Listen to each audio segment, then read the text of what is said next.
doing very well. It's been amazing. We had a big day yesterday. There'll always be transition difficulty, but we had in history, it was the biggest day in history, the markets.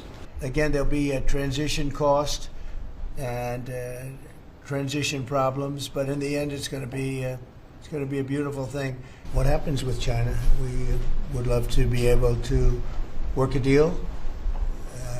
They've really taken advantage of our country for a long period of time. They've ripped us off beyond nobody.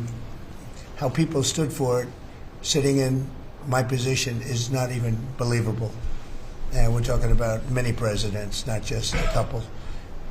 But they did, and all we're doing is putting it back in shape. We're resetting the table. And I'm sure that we'll be able to get along very well. I have great respect for President Xi. He's been, in a true sense, he's been a friend of mine for a long period of time. And I think that we'll end up working out something that's very good for both countries. I look forward to it. China retaliated today by reducing the number of American films that can be shown there. What's your reaction to them now targeting cultural exports from the United States? I think I've heard of worse things.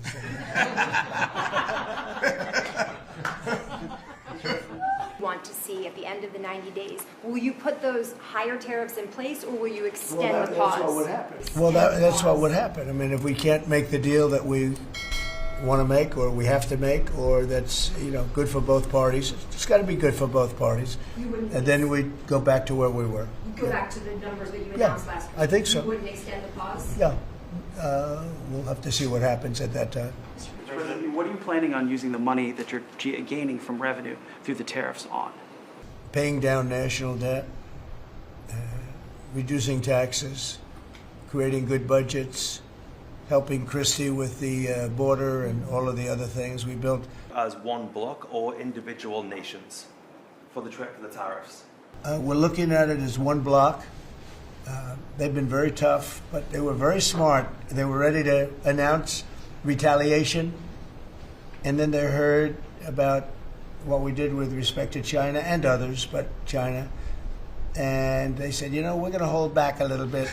They decided to hold back. I thought they were very smart. Look, the EU is very smart, but they really have taken advantage of the United States. They hate our country. Yeah, go ahead, Jeff. You were speaking about Japan. Can you clarify what your vision is for U.S. steel? U.S. steel is going to do very well now because of tariffs, and I don't know why they even need a deal.